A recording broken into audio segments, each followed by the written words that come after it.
नमस्कार, आप देख रहे हैं 4 PM और मैं हूं अभिषेक मिश्रा। प्रधानमंत्री नरेंद्र मोदी की कुर्सी कई बैसाखियों के सहारे खड़ी है। उसके कई सहयोगी दल हैं जिनका कोई भरोसा नहीं कब साथ छोड़ दे, और उन्हीं सहयोगी दलों के बूते मोदी की कुर्सी, मोदी की सरकार खड़ी है केंद्र में। और ये जो बैसाखियां हैं, ये कई बार संकेत दे रही हैं कि दरअसल वो गच्चा दे सकते हैं। नीतीश कुमार का भी भरोसा नहीं, नायडू का भी भरोसा नहीं, चिराग पासवान का भी भरोसा नहीं। तो खैर, नायडू की हम बात नहीं करेंगे, चंद्रबाबू नायडू की हम बात नहीं करेंगे। हम बिहार एनडीए की बात करेंगे और बिहार एनडीए में शामिल दलों की बात करेंगे। एक तरफ ये बात कही जा रही है कि एनडीए में ऑल इज वेल है, और ऑल इज वेल का मैसेज देने के लिए संयुक्त प्रेस कॉन्फ्रेंस एनडीए के प्रवक्ता कर रहे हैं। जिलों में संयुक्त कार्यकर्ता सम्मेलन एनडीए के प्रदेश अध्यक्षों के द्वारा चलाया जा रहा है। उसमें एनडीए के सभी दलों के प्रदेश अध्यक्ष शामिल हो रहे हैं। लेकिन जो घटनाक्रम है उसकी अपनी अलग कहानी है। वो कुछ और संकेत दे रहा है। कोई कह रहा है मंत्री पद को लात मार देंगे, कोई कह रहा है हम औकात बता देंगे। तो नीतीश कुमार पाला बदले न बदले, नीतीश कुमार भाजपा का साथ छोड़े न छोड़े, लेकिन ऐसा लगता है कि खेला होगा। नीतीश कुमार मोदी के साथ रहेंगे तब भी खेला होगा बिहार की राजनीति में।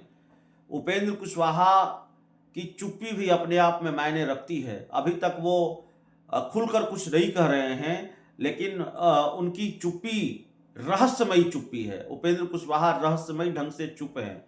वो बहुत गुणगान मोदी का और बीजेपी का नहीं करते हैं।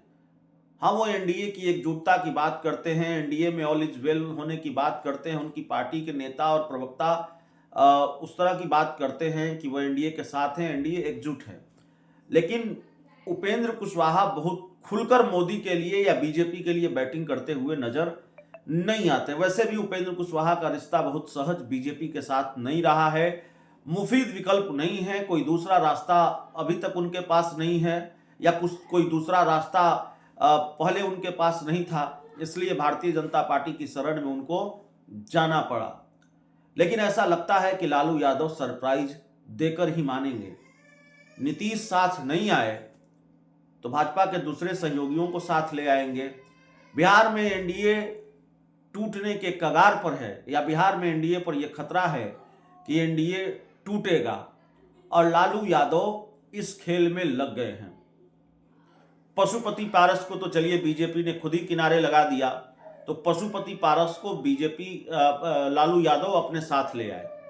और पशुपति पारस पर अगर लालू यादव दाव लगा रहे हैं तो जाहिर है यूं ही नहीं लगा रहे हैं। पशुपति पारस के सहारे उन्होंने कुछ खेल की प्लानिंग की होगी, उन्होंने कुछ देखा होगा पशुपति पारस में।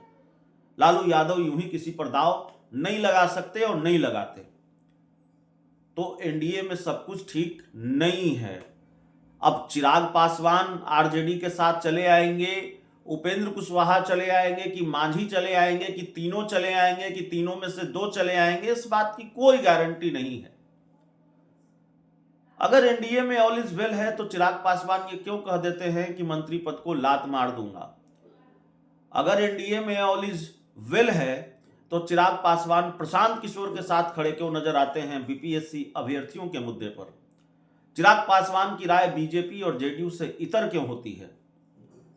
और अगर एनडीए में ऑल इज वेल है तो जीतन राम मांझी खुलकर ये क्यों कह रहे हैं कि हम एनडीए को अपनी औकात बताएंगे। झारखंड और दिल्ली के विधानसभा चुनाव में हमको सीटें नहीं मिली क्योंकि उनको लगा कि मांझी की क्या औकात है। इस तरह के बयान जीतन राम मांझी दे रहे हैं, इस तरह की बात जीतन राम मांझी कर रहे हैं।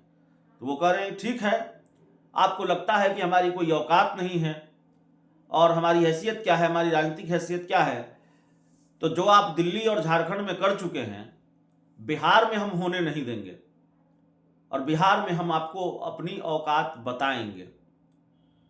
तो जीतन राम मांझी के बारे में याद रखिए, किस दिन लालू यादव जीतन राम मांझी के घर पर उनसे मिलने चले जाएं, या किस दिन लालू यादव के घर पर जीतन राम मांझी मिलने चले जाएं, या किस दिन तेजस्वी यादव की गाड़ी जीतन राम मांझी के घर में पहुंच जाए, इसकी कोई गारंटी नहीं है।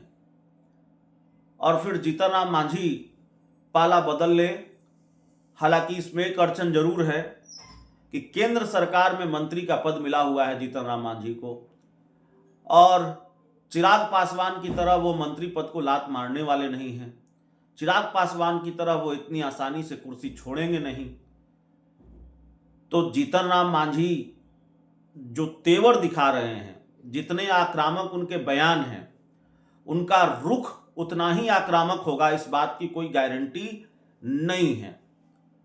ये उम्मीद जताई जा सकती है या इस बात का अंदेशा जरूर है कि भारतीय जनता पार्टी ने उनके साथ बिहार विधानसभा चुनाव में उसी तरह का कमोबेश सलूक किया जो लोकसभा चुनाव में पशुपति पारस के साथ किया, या भारतीय जनता पार्टी ने उनको 4 या 5 सीटों पर निपटाने की कोशिश की। 4-5 सीटों से ज्यादा उनको मिलने वाला नहीं है। अब देखना यह है कि 4-5 सीटों पर जीतन राम मांझी मान जाते हैं कि वो बगावती तेवर दिखाते हैं, बागी तेवर दिखाते हैं, ये देखना पड़ेगा। लेकिन वो 2-4 सीटों के लिए मंत्री पद छोड़ देंगे, इस बात की गुंजाइश भी नहीं दिखती। ऊपर से गुंजाइश तो नहीं दिखती है, लेकिन उनके तेवर बड़े आक्रामक हैं। वो कह रहे हैं हम एनडीए को औकात दिखाएंगे। तो लालू यादव की बहुत बारीक नजर है। लालू यादव का फोन कब किस एनडीए के नेता को चला जाए, या एनडीए के किस नेता का फोन लालू यादव को चला जाए, अभी बिहार में वैसे ही राजनीतिक हालात हैं। ये कह देना कि ऑल इज वेल है, ये अलग बात होती है राजनीति में, और ऑल इज नॉट वेल कोई कहता भी नहीं है। तब भी नहीं कहता जब ऑल इज नॉट वेल की पुष्टि हो जाती है।